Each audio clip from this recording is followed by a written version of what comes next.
Bueno, arrancamos. El caso D'Alessio, el caso Stornelli y los aprietes que vive el juez Ramos Padilla. Nos hemos preguntado muchas veces si no tenemos que pensar en el control ciudadano de la justicia.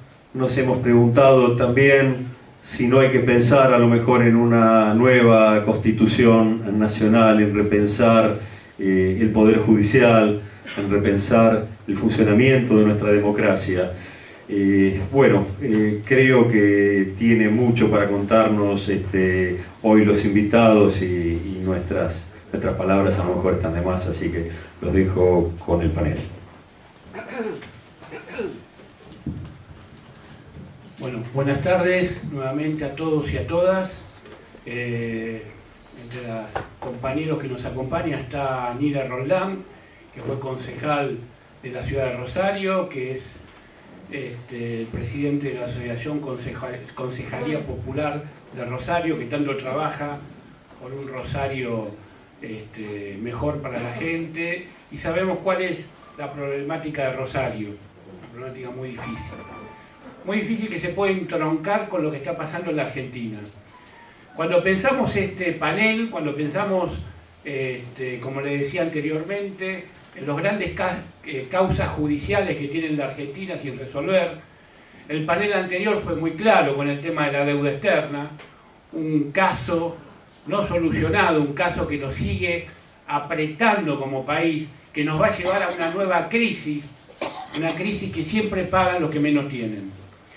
Por eso, la necesidad hoy de apoyar a un juez como Alejo Ramos Padilla, que es uno de los pocos jueces, no el único, pero uno de los pocos miembros del Poder Judicial que trata de resolver la problemática a través de la justicia. Hoy estamos sufriendo un país donde todos somos culpables hasta que demostremos lo contrario. Un país donde nuevamente, pero esta vez en democracia, hay presos políticos. Algo que creíamos que se había terminado el 10 de diciembre de 1983. Estamos volviendo a los momentos más oscuros de la Argentina, pero es mucho más grave, porque lo estamos volviendo en un momento donde el gobierno que lleva adelante estas tareas es un gobierno que llegó por el voto popular. Por eso hoy, este prestigioso panel que nos acompaña seguramente va a tener muchas cosas para decir. Desde el punto de vista político, con Leopoldo Moró, desde el punto de vista constitucional, con un jurista de los quilates de Barcesat, y con un juez como Carlos Rosansky, perdón por la pronunciación, pero que nos enteramos a través de los medios, de algunas grabaciones, del ministro de Justicia que tenemos en este país. Por todo esto, este panel, quiero agradecerle a Carlos Minucci, que es el titular de este gremio, que nos ha facilitado el lugar para poder llevar adelante esta charla. El inicio de la charla lo va a hacer el diputado Leopoldo Moró, porque tiene luego otro compromiso televisivo. Bueno, gracias Fernando, gracias a quienes promovieron este encuentro. Quiero por anticipado disculparme tanto con el doctor Barcesat como con Rosansky. Me hubiera encantado quedarme a escuchar sus exposiciones, que seguramente van a tener una extraordinaria claridad conceptual, pero efectivamente tengo un compromiso que me impide seguir acá después de hacer algunas reflexiones. En general, cuando en los últimos tiempos tengo que referirme a lo que se ha denominado comúnmente el caso D'Alessio, Stornelli, trato de buscar un marco conceptual más amplio, porque se corre el riesgo de creer que estamos simplemente frente a la presencia de, como el gobierno quiere calificarlo, un loquito suelto que hacía inteligencia por cuenta propia, o incluso, con todo lo que eso significa, un fiscal que actuó contra derecho o eventualmente incluso en la búsqueda de réditos económicos. Y yo creo que, más allá de que ese ha sido el primer paso de un proceso de investigación que felizmente cayó en manos de un juez de la Constitución, estamos en presencia de algo mucho más significativo que eso, donde en todo caso D'Alessio, Stornelli son apenas piezas de un engranaje que tiene un carácter superlativo en tanto y en cuanto confirma, comprueba lo que hace mucho tiempo venimos algunos denunciando, y sobre todo quienes compartimos este espacio, en el sentido de que la Argentina venía siendo víctima, incluso antes del 2015, de un ataque que, bueno, se condensa o se definió dentro del concepto del lawfare, que combinaba el accionar de la embajada norteamericana con ciertos sectores del poder judicial y también, por supuesto, de medios hegemónicos. Yo creo que este ataque comienza mucho antes del 2015, allá por el 2013, 2014, porque a su vez forma parte de una matriz que empieza a aplicarse, a desarrollarse en el continente latinoamericano. En el caso de la Argentina, esto que parecía una denuncia fundada en cierto grado de fanatismo ideológico que nos adjudicaban, o incluso en algún desvarío paranoico, hoy tiene nombre y apellido, gracias a esta investigación que se está llevando adelante. Hoy tiene caras concretas. Aquello que parecía una denuncia abstracta, de naturaleza teórica, reitero, propia de posiciones ideológicas, hoy se ha materializado en un hecho concreto. ¿Por qué digo que creo que empezó antes del 2015? Bueno, porque me parece que entre el 2013 y 2014 este entramado recrudeció mucho cuando la Argentina, o el gobierno de aquel entonces, confronta con los fondos buitres. Me parece que ahí se dispara este mecanismo apoyado y financiado por los fondos buitres, que fundamentalmente entre el 2014 y 2015 empiezan a producir hechos concretos vinculados a este mecanismo del lawfare. La denuncia de Nisman, la discusión y la judicialización en torno al famoso tema del memorándum con Irán, la denuncia o la falsa denuncia de una supuesta cuenta multimillonaria en dólares de Máximo Kirchner y Nilda Garré en un banco de Estados Unidos. En fin, empiezan a desarrollarse este tipo de acciones. ¿Por qué digo que está financiado por los fondos buitres? Bueno, porque los fondos buitres resolvieron, en función de los intereses que creían estaban afectados por la posición del gobierno argentino y también por sus vínculos con la derecha israelí, financiar campañas de ataque al gobierno popular de la Argentina. Y lo hicieron desembosadamente. Ustedes deben recordar que se constituyó una fuerza de tareas que se denominaba de esa manera, Fuerza de Tareas Argentina, que incluso hizo una campaña a nivel internacional, con solicitadas en diarios de todo el mundo, que mostraban al presidente de Irán en una foto junto con la presidenta de la Argentina. No es que estuvieran juntos, sino que eran dos fotos separadas, pero las mostraban de esta manera, como socios. Y hay que decir con toda franqueza que esa campaña dio resultado.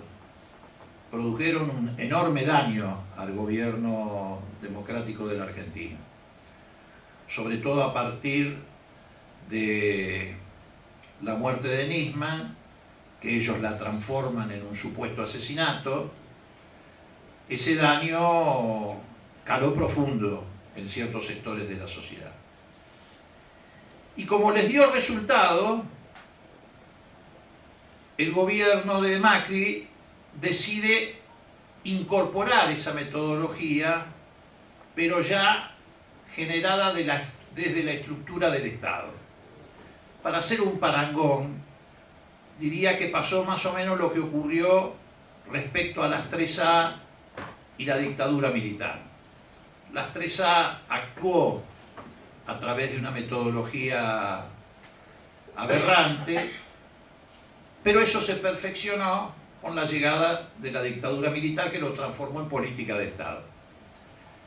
Bueno, acá ocurrió exactamente lo mismo.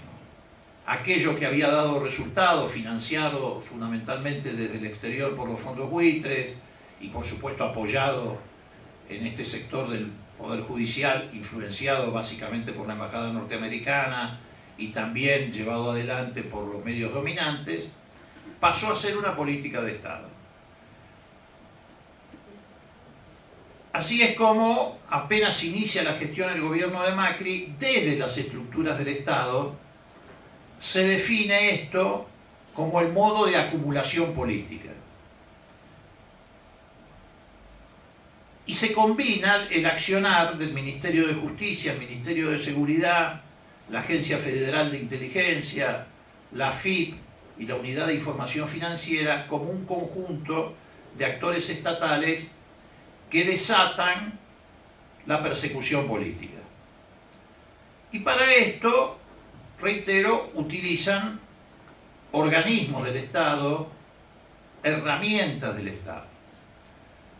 Los primeros pasos que dieron en este sentido fue el intento de apartar al doctor Casanero de una de las causas, haciéndolo aparecer como un visitante habitual de la Quinta de Olivos, casi como que tomaba el té con Cristina Kirchner todos los fines de semana.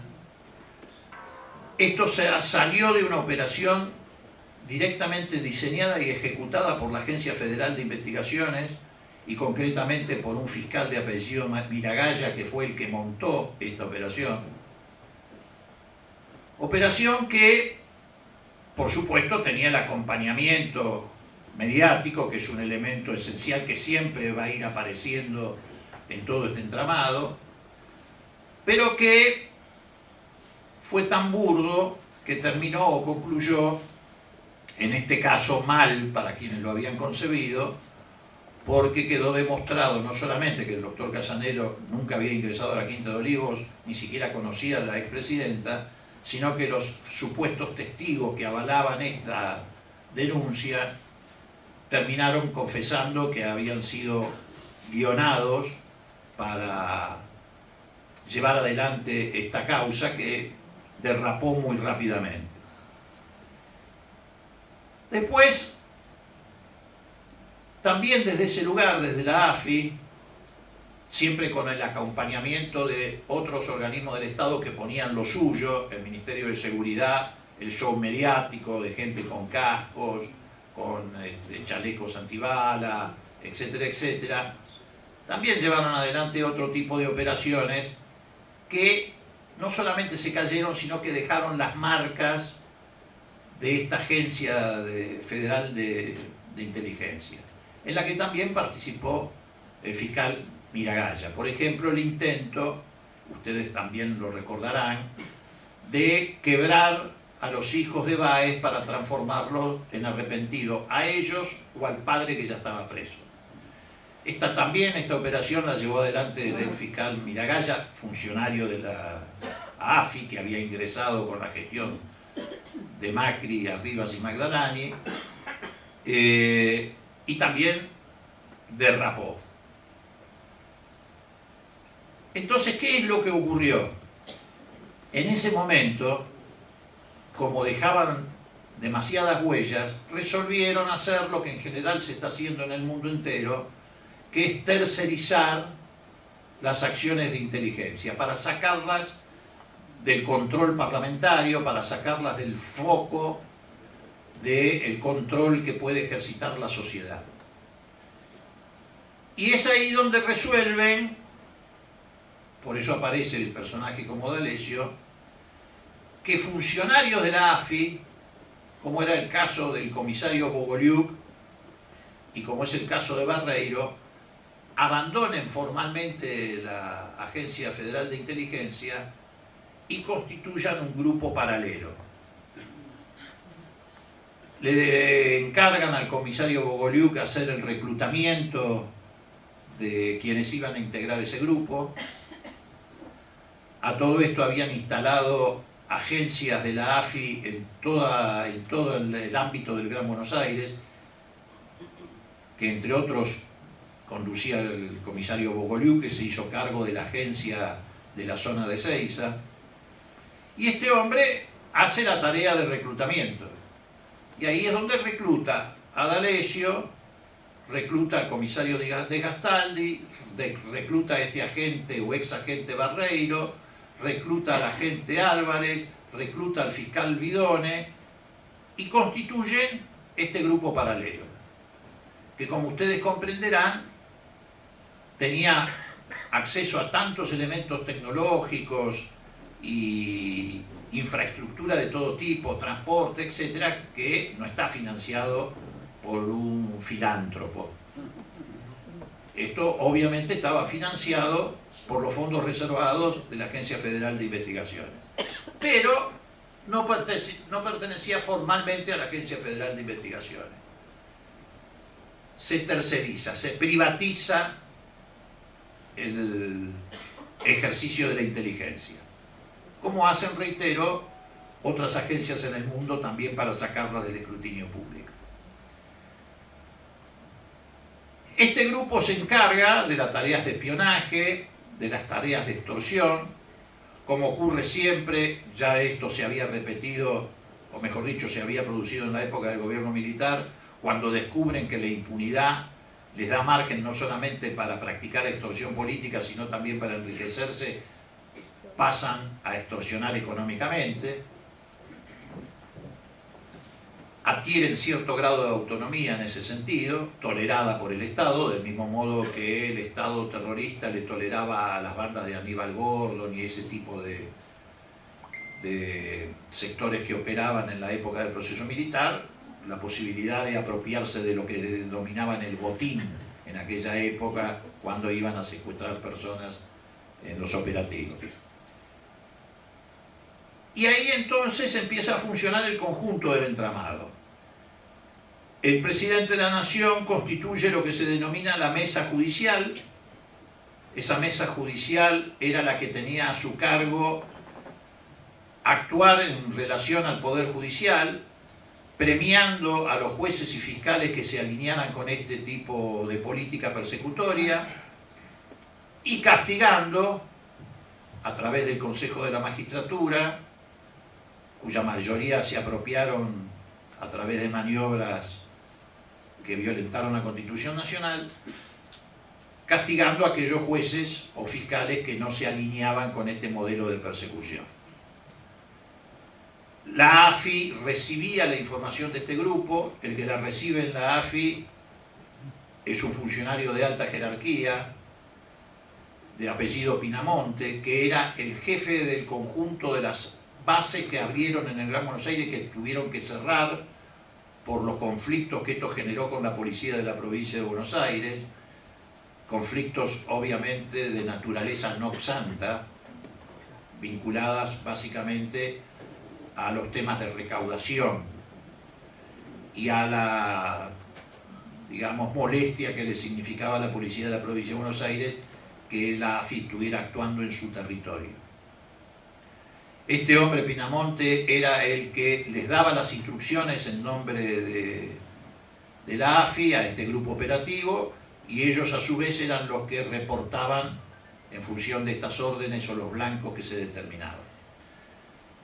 Todo esto se procesaba en la mesa judicial, una especie de ex batallón del 601, que era donde se resolvía también en la época del gobierno militar los blancos a atacar, y desde ahí se montaba todo el operativo. El ministro de Justicia hacía su papel que ha quedado revelado en las denuncias, que no son ya denuncias, sino que son pruebas contundentes, el papel de guionar a testigos falsos o a supuestos arrepentidos, el papel de extorsionar, como fue en el caso del doctor Rozán, que es presente, a jueces que no se alineaban con este modelo de justicia. Reitero, el Ministerio de Seguridad hacía lo suyo, sobre todo desde el punto de vista del marketing, también aportando supuestos arrepentidos. Algunas veces le salió mal, como el caso de Pérez Corradi, lo trajeron para denunciar a Aníbal Fernández y lo terminó denunciando al senador Sanz, pero bueno, esas son parte de las torpezas propias de este gobierno. Daños colaterales, efectivamente. Pero bueno, más allá de que esto puede resultar un episodio o una anécdota graciosa, lo cierto es que ellos aportaban ese tipo de circunstancia. La FIP también aportaba lo suyo, sobre todo en la persecución de algunos empresarios de medios, como el caso, por ejemplo, de los propietarios de C5N. Y la Unidad de Información Financiera también aportando denuncias en las causas que se iban decayendo, digamos, para tratar de levantarlas. Quiere decir entonces que no estamos en presencia de un loquito o de un tipo que encontró una beta para enriquecerse. Estamos en presencia de una estructura que ha funcionado en el seno mismo del Estado y utilizando esos resortes estatales. Yo creo que el inspirador de todo esto es el propio presidente de la Nación, que obviamente los ejecutores son el ministro de Justicia, la ministra de Seguridad, el titular de la AFI, el titular de la AFIP y el titular de la Unidad de Información Financiera, que temprano o tarde van a tener que responder por esto. Me parece que desde el punto de vista del Congreso Nacional lo que nosotros tenemos que hacer es lo que estamos haciendo. En primer lugar, dimos un paso, me parece muy importante, cuando por primera vez, yo no recuerdo, por ahí el doctor Barcesar sí tiene memoria de una situación similar, pero por primera vez va un juez al Congreso de la Nación a explicar la naturaleza, sin abrir juicios sobre las responsabilidades individuales de cada uno de los actores, pero sí la naturaleza de lo que constituye el hecho más escandaloso de vulneración del Estado de Derecho, por supuesto, al margen de lo que ocurría con las dictaduras militares. Yo no recuerdo un caso de esta envergadura de vulneración del Estado de Derecho desde las propias estructuras del Estado y particularmente con participación de jueces y fiscales. Que jueces y fiscales vulneren deliberadamente el Estado de Derecho es un hecho nuevo y de una gravedad inusitada. Creo que ese fue un paso muy importante porque la exposición del doctor Ramos Padilla en el Congreso Nacional terminó con el secretismo, digamos, que es una condición casi esencial para la impunidad. Me parece que a partir de allí pasamos por encima del cerco mediático. Hasta ese momento la denuncia, a pesar de la gravedad que tenía y del volumen que significaba, no pasaba de algún medio afín entre Página 12 y C5N. La presencia del juez en el Congreso Nacional le dio otro volumen, sonó de otra manera en el conjunto de la sociedad y desató una muy sana discusión acerca de lo que estaba ocurriendo. También por primera vez en mucho tiempo pudimos sacar de su letargo a la Comisión de Seguimiento de los Servicios de Inteligencia, una comisión que prácticamente en los últimos 2 años no se había reunido nunca, salvo en el momento de constituirse, y que más que comisión de seguimiento de los servicios de inteligencia era comisión de encubrimiento de los servicios de inteligencia. Logramos citar a los titulares de la AFI, y si bien eso teóricamente tenía carácter reservado, después todo el mundo por supuesto accedió a la totalidad de la versión taquigráfica,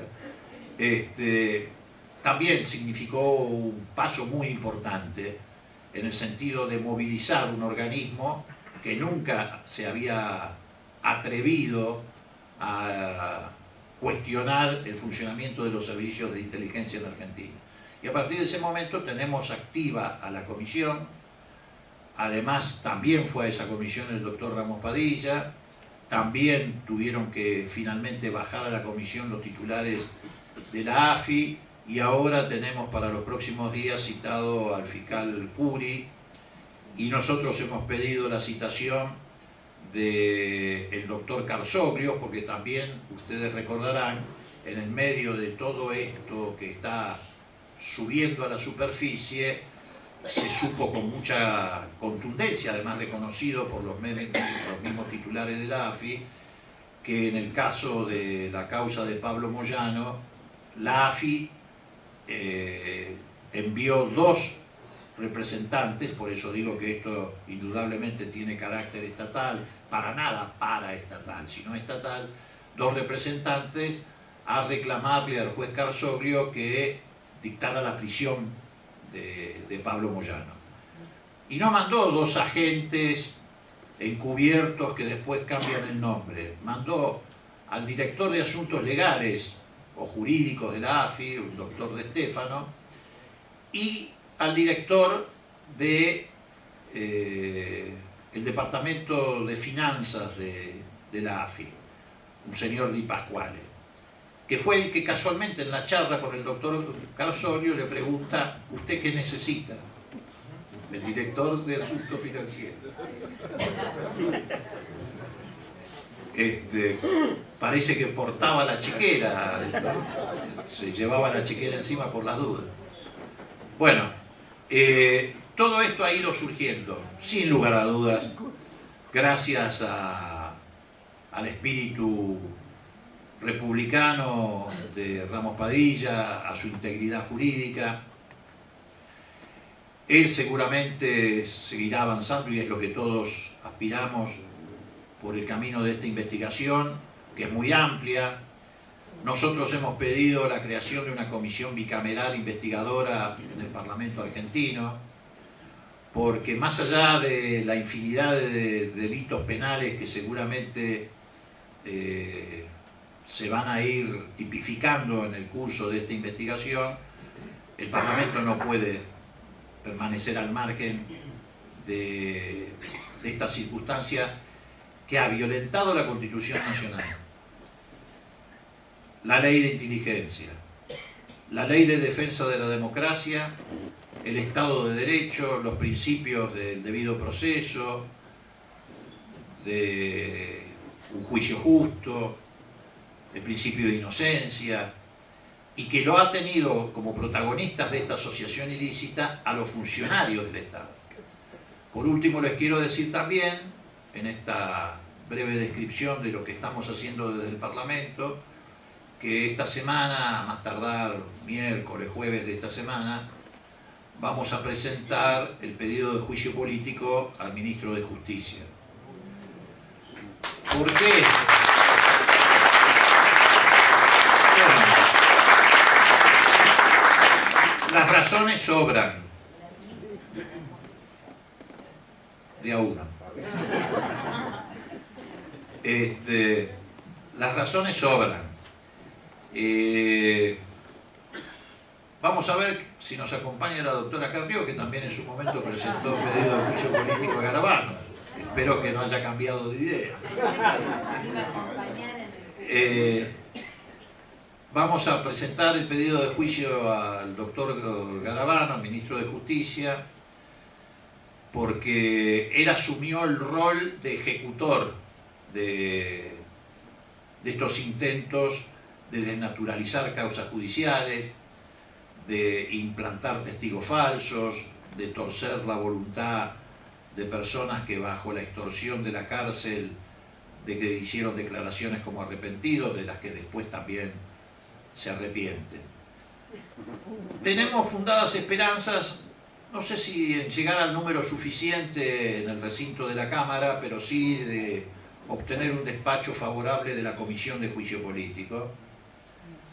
Y ya con instalar este debate en el recinto sería suficiente como para poder desnudar no solamente el papel de D'Alessio, de Stornelli, de Bonadío, de cada uno de los personajes en particular, sino, reitero, desnudar este modo, esta nueva manera de llevar adelante políticas de desgaste de los gobiernos populares, o en este caso, cuando ya no están en el gobierno, de persecución al movimiento popular argentino. En este camino estamos los legisladores. Tal vez para muchos ciudadanos resulte insuficiente, pero me parece que hemos podido lograr en estos meses, en consonancia con la evolución de la causa, en primer lugar darle la visibilidad que esto necesita, que no es fácil cuando hay un cerco mediático como el que tenemos que enfrentar en este y en tantos otros temas. Así que les quiero dar por lo menos la tranquilidad de que en ese sentido nosotros estamos cumpliendo con nuestro deber, que no es nada más y nada menos que respetar el Estado de Derecho. Ustedes advierten muy fácilmente que además, de alguna manera, este esfuerzo que se está llevando adelante ha esterilizado lo que iba a ser la agenda de campaña del gobierno para el 2019. El gobierno tenía decidido, por razones que son obvias y no hace falta que yo enumere, sacar de la agenda de campaña los temas económicos e implantar como agenda de campaña la persecución, el tema de la corrupción, etc. El descubrimiento de este entramado, la visibilización de este entramado lo dejó sin agenda de campaña. Por eso hoy el gobierno anda a los manotazos viendo dónde se puede parar. Por ejemplo, con esta convocatoria, que es una fantochada marketinera. Esto es como que si te entra a tu casa un grupo de tipos con garrotes y palos, te rompen todo y 3 o 4 meses después aparecen a decirte que tenés que pagar parte de la factura de todo lo que se rompió. Bueno, esto es lo que está ocurriendo con esta fantochada. Entonces me parece que es muy importante que persistamos en este camino. El conjunto de la ciudadanía, esta no es una causa de Ramos Padilla, esta es una causa de todos y cada uno de los ciudadanos argentinos.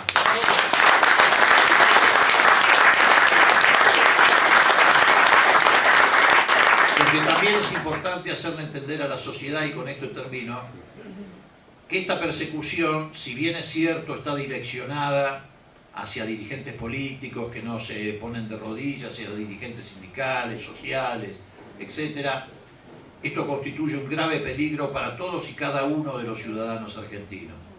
Porque si se pierde el Estado de Derecho, se pierde la libertad y las garantías que consagra la Constitución. Y cuando eso ocurre, quedamos en manos de la ley de la selva. Gracias.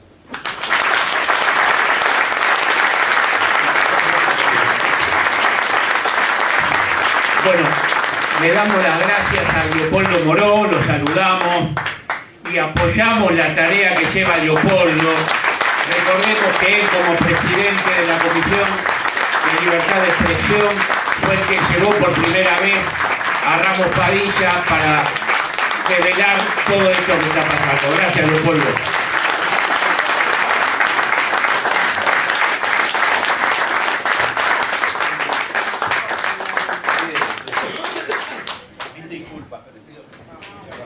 Bueno, lo saludamos a Leopoldo, lo despedimos, le damos la palabra a un constitucionalista, como decíamos cuando lo presentamos al principio, de quilates en la Argentina, siempre comprometido con las causas populares, el doctor Barcesar. muchas gracias, buenas tardes a todos ustedes y a los organizadores de este evento. Déjenme trazar primero un boceto histórico sobre qué es nuestro Poder Judicial para poder explicar mejor la etapa que estamos atravesando ahora, ¿no? Digamos que el nacimiento no es muy afortunado. Se tomó el modelo de la Constitución de Estados Unidos y los padres de esa Constitución, en un texto muy conocido y divulgado, el Federalista, dijeron textualmente: se necesita un poder judicial aristocrático, vitalicio, contramayoritario, para impedir cualquier desborde demagógico o populista de los poderes políticos. Es decir, muy claramente hay que preservar el privilegio, la propiedad privada, y esa es una tarea fundamental del Poder Judicial, y así ha sido a lo largo de la historia argentina. Claro que con algunas diferencias. Nuestro Poder Judicial siempre fue aristocrático, vitalicio, contramayoritario, pero hubo integraciones y etapas en las que había pensadores liberales, sí, pero con dos diferencias respecto de los actuales. Una, que sabían derecho; la otra, que eran patriotas argentinos y latinoamericanistas, ¿no? Si no, no podríamos haber tenido la doctrina Drago, la doctrina Calvo, un premio Nobel de la Paz, Saavedra Lama. Evidentemente era otra textura humana que la de estos que tenemos ahora, ¿no? Además, repito, sabían derecho, ¿no? Bueno, la justicia se degrada enormemente cuando justifica, le da admisibilidad al golpe de Estado en 1930, falsificando la doctrina del funcionario de facto y haciendo creer que, bueno, que han venido para dar lo mejor de sí mismos y había que acompañarlos, ¿no? Cada vez se fue agravando la cuestión. Primero hacían decretos leyes, que de alguna manera significaba no son leyes de la nación. A partir de la Revolución Argentina ya le pusieron el nombre y la numeración de leyes de la nación, con lo cual uno se creía que eran leyes de la nación. Siempre han tomado todos los nombres de la Constitución para nominarse a sí mismos, y por esto de que cumple una función psicológica. Imagínense en un desfile del 9 de julio que el locutor dijera: hará uso de la palabra el excelentísimo señor usurpante del poder político de la nación. No, no queda bien. Dice el presidente, no tiene nada de presidente, pero le dicen ley de la nación a lo que no hay de la nación, así la gente obedece. Bueno, y llegamos a la etapa de la dictadura militar, donde está ese enormemente triste registro de una administración de justicia, no cabe calificarla como poder judicial de la nación, que no devolvió una libertad y no recuperó ningún desaparecido, ¿no? Esto fue lo que hicieron estos perversos anatomistas del dolor humano y de la podredumbre institucional. Bueno, lamentablemente en la transición democrática al iniciarse, y pese a que la abogacía argentina había dictaminado, ningún juez que haya integrado esa administración de justicia y jurado por las normas del llamado proceso de reorganización nacional puede entrar al futuro poder judicial de la democracia, lo cierto es que el 90% de esa justicia entró bajo la democracia. Tal vez con la ingenuidad de pensar, bueno, si es para divorciar cónyuges, si cobrar pagaré o hipoteca, da lo mismo un juez que el otro. No es así. El precio le estamos pagando todavía hoy de este error esencial. Bueno, aparece en la Academia de Estados Unidos, la Academia Militar, un coronel abogado que inventa esta expresión lawfare, que viene a decir la guerra a través del derecho o de la justicia. Claro, deben haber tomado de Clausewitz, este autor que todos citamos y que ninguno leyó, que dijo que la guerra es la continuación de la política por otro medio, o al revés también, que la política es la continuación de la guerra.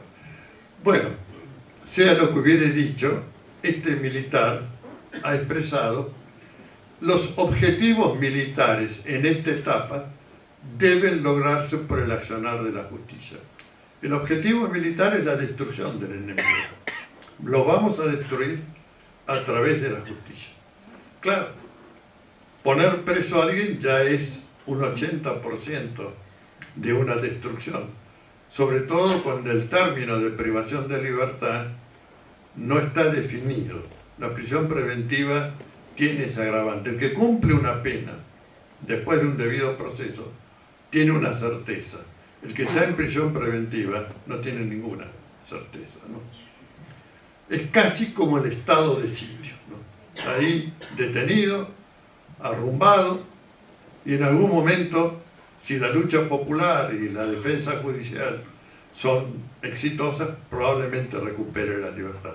Pero repito, es indeterminado y eso es un agravante psicológico para el que está privado de su libertad. Pero a eso le agregan la muerte civil, es decir, los embargos, la apropiación de sus bienes, etc. Ahora intentaron, pero tuvieron que quedarse sin poderlo consagrar, de sacarle los bienes antes que haya sentencia, ¿no?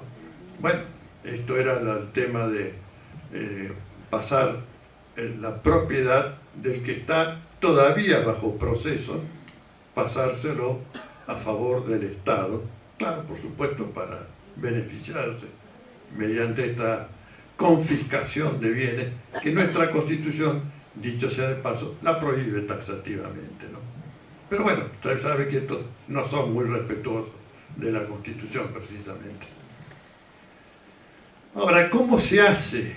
¿Cuál es el dispositivo para poder llevar adelante esta persecución a través de la justicia? Claro, la parte más evidente es llevar a jueces y fiscales a hacer cursos en la academia estadounidense para compenetrarlos del alto cometido y la alta misión de destruir al enemigo que se les enseña en la madre patria, ¿no? Pero se necesita más. Se necesita la introducción del relato. Y aquí es donde aparece otro elenco, triste elenco diría, que son los medios de comunicación social hegemónicos. Son ellos los que construyen, junto con los servicios de inteligencia, los relatos que van a constituir la materia judicial. Estos relatos son ficcionales, y lo decimos con rigor.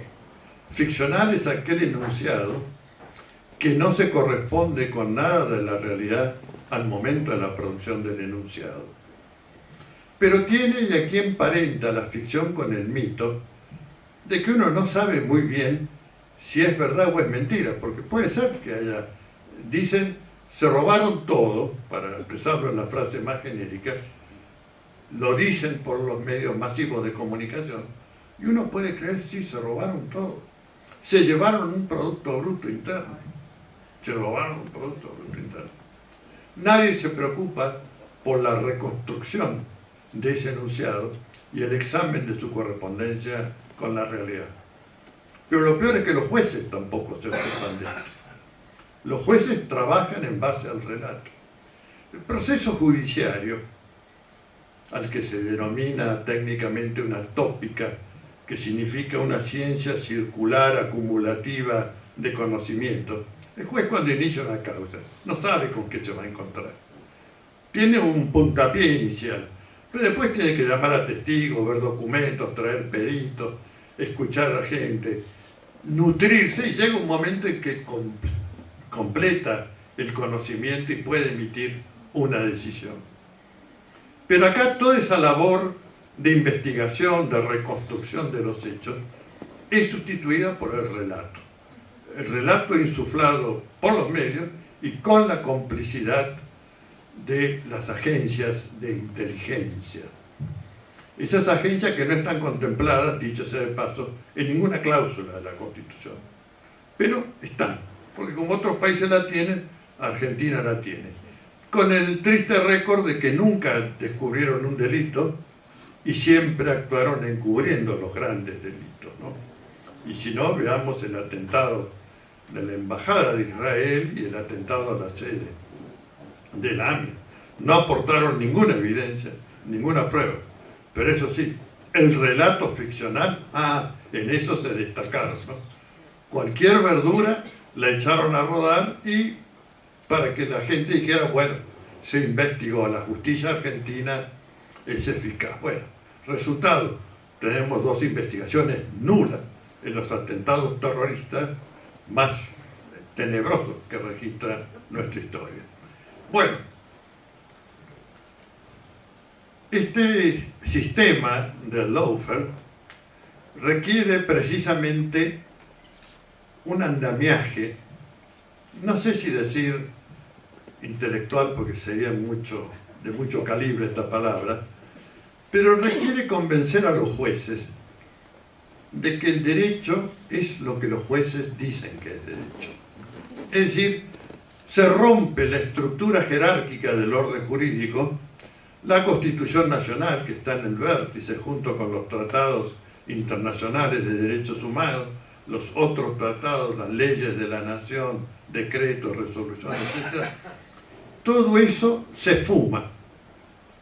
Definitivamente son los jueces los que dicen, esto es delito, tengo la intuición, la percepción, la sensación, y ahí nos encontramos en un lenguaje que no es el lenguaje del discurso jurídico, ¿no? Las palabras son para el discurso psicológico, no son para el discurso jurídico. Las categorías del discurso jurídico son muy distintas. Permisión, prohibición, obligación, competencia. No hay más. Las demás son combinatorias de estas 4. Pero no es esto. Acá estamos en la fina percepción de los jueces, que sin pruebas, más o menos que al estilo de Sergio Moro con Lula, no tengo pruebas, pero tengo la convicción de que usted es el dueño de ese sistema. Tengo la intuición, ¿no?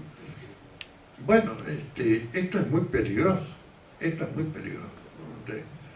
Creo que la peor situación por la que podemos atravesar es por la pérdida del Estado de Derecho y por la estructura jerárquica de ese Estado de Derecho.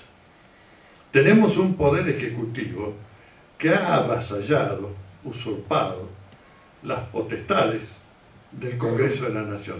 Meta decreto simple o decreto de necesidad y urgencia.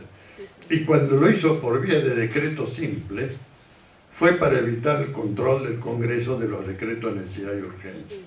Se ha modificado el Código Penal, el Código de Procedimiento Penal, por vía de decreto simple, para no tomarse la molestia de enviarlo al Congreso a ver si se dan cuenta que eso no puede ser, ¿no? Bueno, esto derrumba la división entre Ejecutivo y Legislativo. Claro que todo esto tiene un teórico, que es el doctor Oscar Aguad, es abogado, que siendo ministro de Comunicación, dijo cómo una ley de la nación puede estar por arriba de la voluntad del presidente de la nación. Es textual, no se sonrían, es textual. En cualquier país medianamente civilizado ya la habrían puesto en una olla con papitas, zanahorias y haber hecho un guiso para una olla popular. Pero acá no solamente no pasó nada, sino que se lo convirtió después en ministro de Defensa, con el brillante desempeño que ha tenido en el tema del submarino Ara San Juan. Y sigue ahí. Está más hundido que el Ara San Juan, pero sigue ahí. Bueno, esto es el grado de degradación institucional, podredumbre, es tremendo. Y en esto hay que tener también una función crítica a quienes siendo de oposición, y sobre todo en la primera etapa de este gobierno, ahora no, pero en la primera etapa decían hay que dejarlos gobernar, porque si les va bien a ellos, les va bien al pueblo. Nunca escuché frase más imbécil que esa en la política. Se veía, aún para un patronato de invidentes, que venían a saquear la nación y comenzaron desde el día primero cuando arreglaron con los fondos buitres, fregándose en la doctrina de la Corte Suprema. Yo no escuché la mesa anterior, pero no sé si mencionaron un precedente de la Corte Suprema el año 2014 con un brillante dictamen de la Procuradora General de la Nación, entonces Alejandra Gil Carbó, que estableció que la sentencia del doctor Tomás Griesa, del juez Tomás Griesa, son nulas y lesivas del orden público constitucional argentino. Y esa sentencia, ese dictamen, perdón, fue convertido en sentencia unánime de los ministros de la Corte.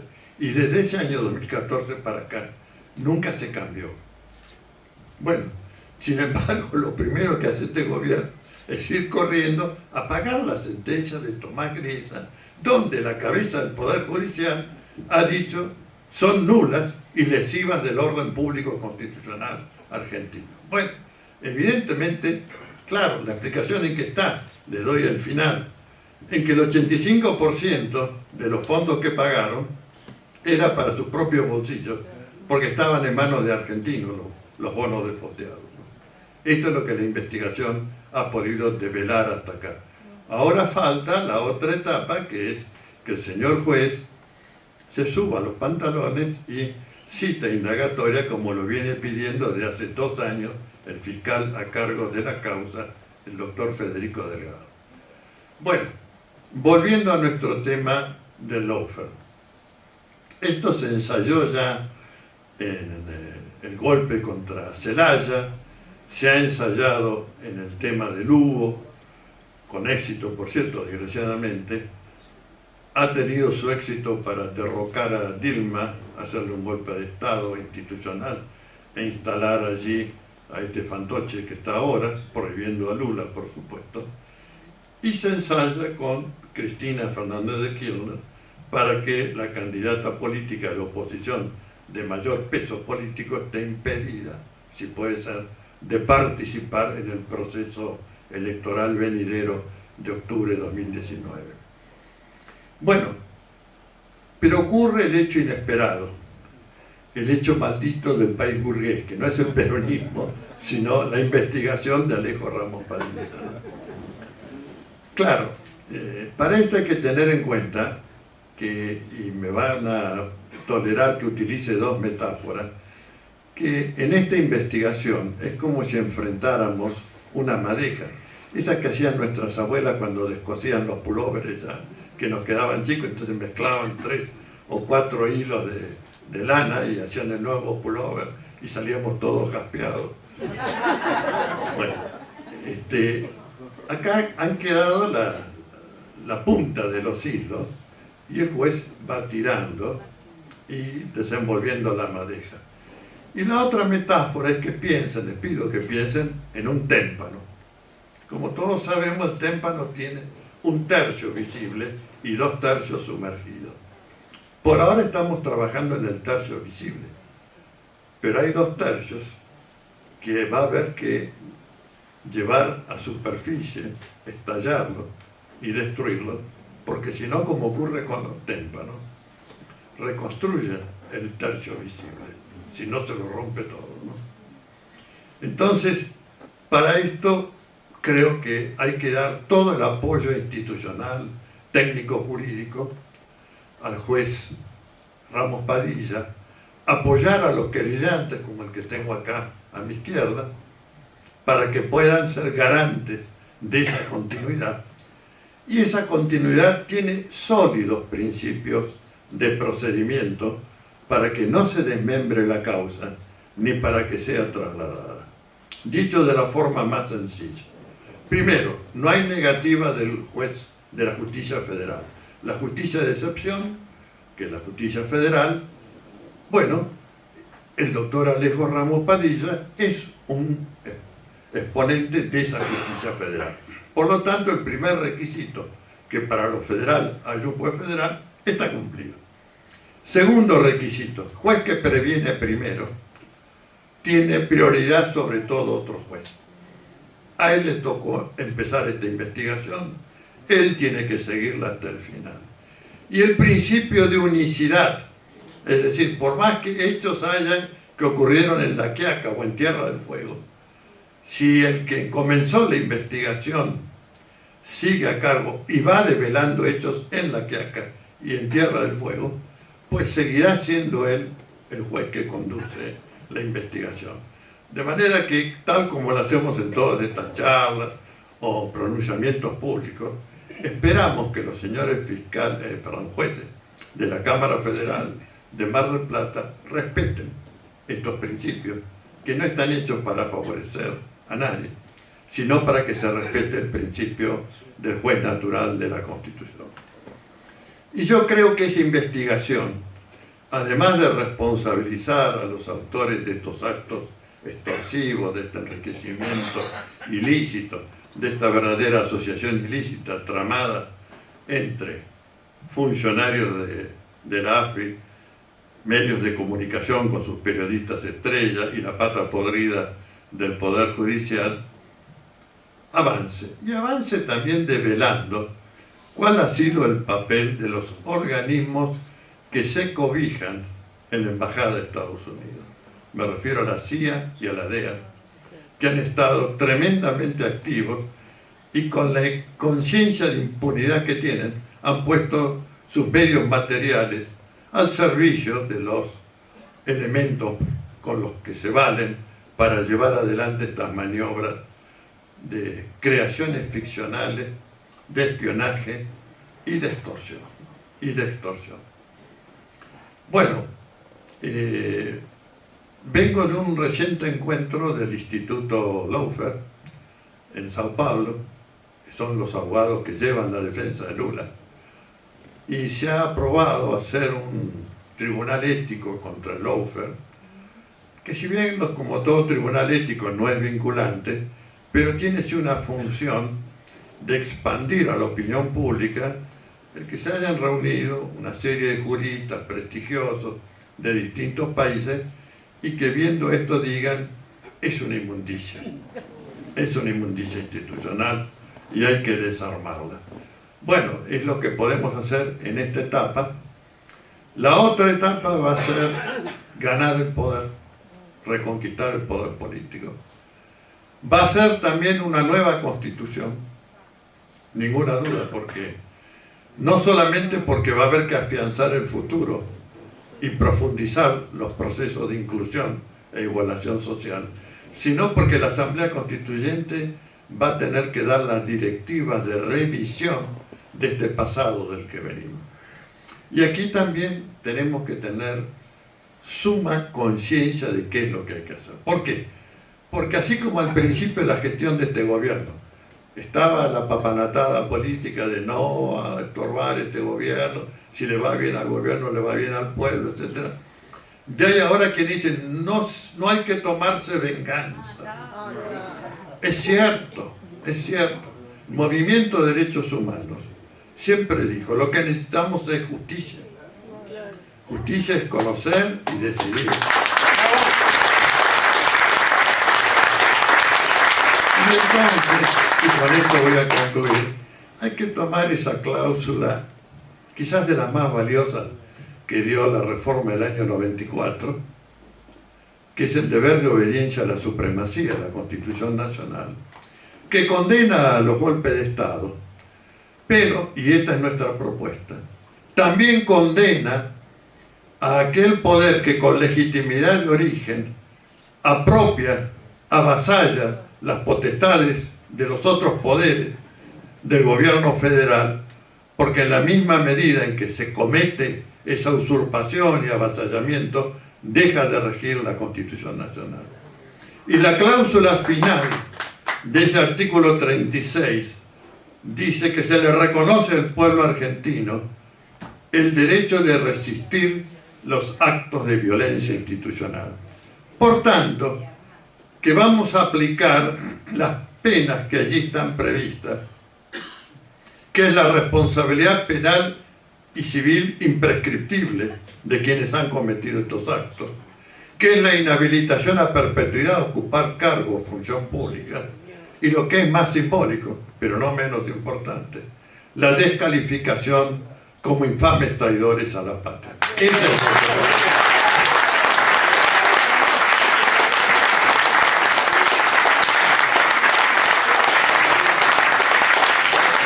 Agradecemos la palabra del doctor Marcesá.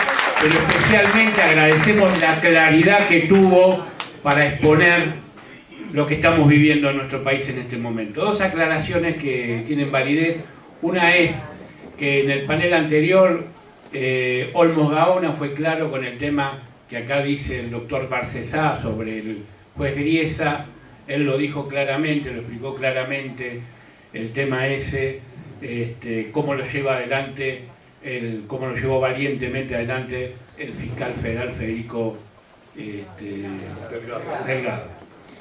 Y otra cosa que quiero aclarar es que el gobierno anterior a cuando creó la AFIP, una de las cosas más importantes que creó fue que los fondos de la AFIP sean claros y estén a la vista de todo el mundo, porque en el CIDE, recordémoslo, que eran fondos secretos y había leyes como la Banelco, que los fondos para la Banelco salían de ahí.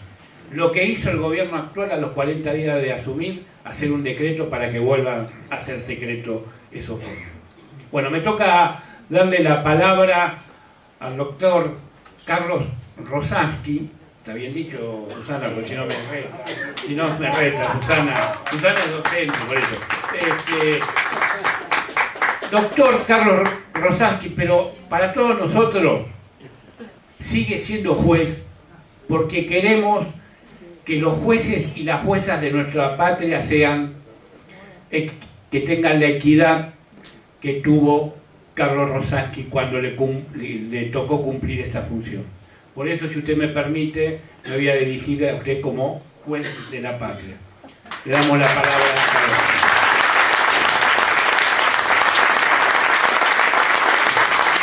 Muchas gracias. Gracias por la invitación, por el espacio, por pensar en hacer este tipo de encuentros. Por la hora, porque están cansados, yo voy a ser breve. Y además porque lo que habló el diputado Moró, el doctor Barcesat, y como recién se dijo, fue lo suficientemente claro como para desarrollar la mayor parte de los temas que motivaron este encuentro. Y voy a partir de eso que se dijo, no para reiterar, sino para profundizar en dos o tres cosas que me parecen claves, que tienen que ver con algo que me acordé cuando lo escuchaba al diputado, cuando lo escuchaba al doctor Barcesat. Es una anécdota es una conferencia en realidad que cuenta Milan Kundera, el escritor checoslovaco, en México hace muchos años, y que luego fue utilizada como prólogo de una edición del Proceso de Kafka, que no es casual que se haya utilizado esa conferencia, porque además era sobre Kafka la conferencia de Kundera. Y yo que recuerdo permanentemente eso que contó Kundera, y no es casual que lo recuerde, y mucho menos que lo traiga hoy, que acabo de escuchar lo que explicaban con tanta claridad y profundidad los amigos. Kundera cuenta, es un hecho real de Checoslovaquia esto, en la época en que tenía la ocupación soviética, y bueno, con todo lo que sucedía en esa época, había un ingeniero de Praga que viaja a Londres a dar una conferencia, a participar de un coloquio de ingenieros. Y cuando vuelve a Praga, el diario del lugar, el Rude Prava, publica una nota en la cual dice que un ingeniero de Praga viaja a Londres y luego de hablar mal de su gobierno se exilia en Occidente. Esto no había sucedido, el hombre estaba ahí, estaba leyendo el diario, se imaginan la conmoción que eso provocó, pero y lo que él sintió, porque no era verdad.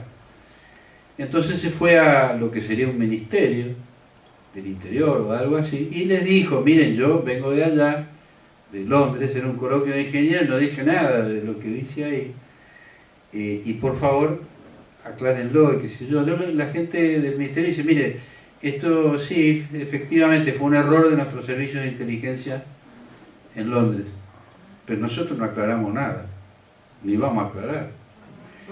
Entonces el hombre que estaba veniendo tenía problemas por esto que se había publicado, se fue al diario, al Rude Prava, y le dijo, mire, vengo al ministerio, confirmé que fue un error. Yo no tengo nada que ver con eso, fue un coloquio de ingenieros.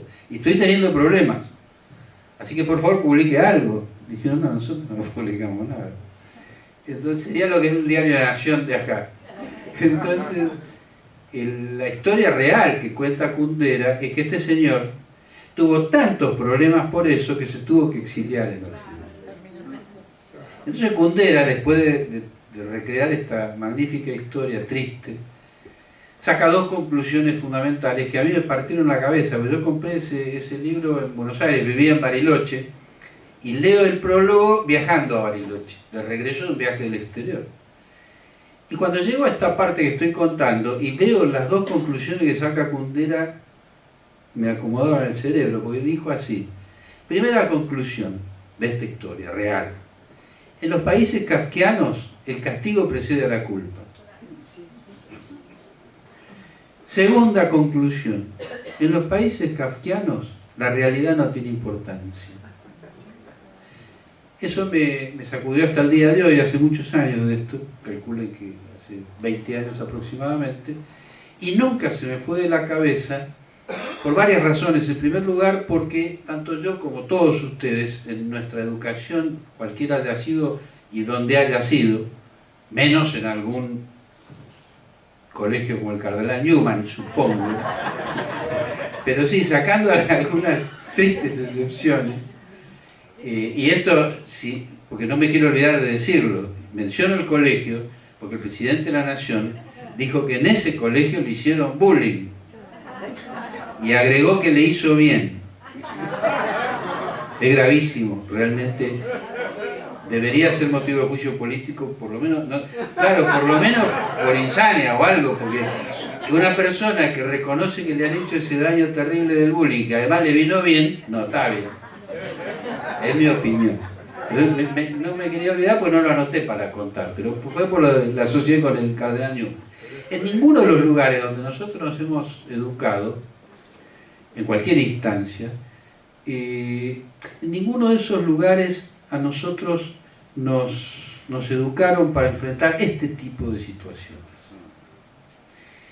Y esto es un problema serio porque está en la raíz de lo que planteaba el diputado Moró, el doctor Barcesat, es decir, en la situación actual que estamos padeciendo, como otras que hemos padecido en dictadura fundamentalmente, y que en alguna medida se traducen en una broma, triste también, histórica, que es que le preguntan a un abogado cuánto es 2 más 2, y él dice cuánto quiere que sea. Que siempre también lo asoció a la anécdota de Kundera, porque el doctor Barcesat contaba recién sobre los principios del derecho, que no son los que están rigiendo, etcétera, de lo que no hay ninguna duda, porque lo que se relativizó es nada menos que la verdad. Y los principios del derecho tienen una base muy vinculada a la verdad.